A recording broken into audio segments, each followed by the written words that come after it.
we'll show you guys is how to build this thing now. So as you can see, I kind of pre-filled it out. I built out all the expenses. I built out all the income streams, sales, service, and subscription. And now what we would do, we would just kind of populate the columns with whatever whatever our estimates are. So you can see that right there. And then right here, we can just do a sum total, and that'll give us everything. And then we can do the exact same thing for the revenue. And you can do equals sum, click sum, and it'll make a guess, and that'll be right. So now that we have our estimates for our expenses and our income, we can now go to the next tab, which is the actual cash flow tab. And the way I have it set up is that you have your revenue up top with your expenses here. These are your revenues, and you can easily just link these back to the prior page. And that's an easy way to do it.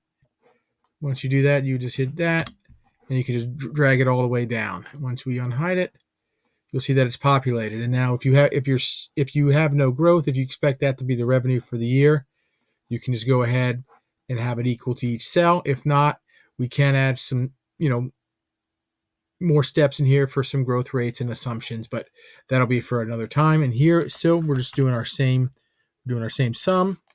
And once we do that, we can drag it across, and that's our revenue forecast built for the first quarter of the year.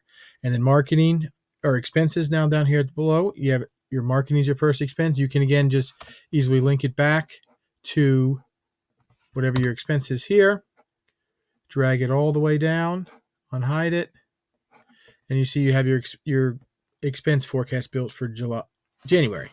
You do the sum again, click on sum. It makes a guess. It adds up all of these. We can check and make sure it's right. That is right down here. So now, again, if you don't have any forecast growth rates, you can just have them equal each other. It's very simple. You just have it equal that, and then you just drag it all the way across and down. And then again, once you have your formula, you can just drag it across again.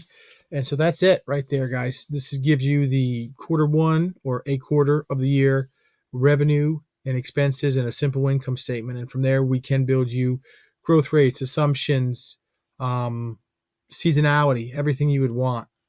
But for now, we're just showing you this very simple way to get started.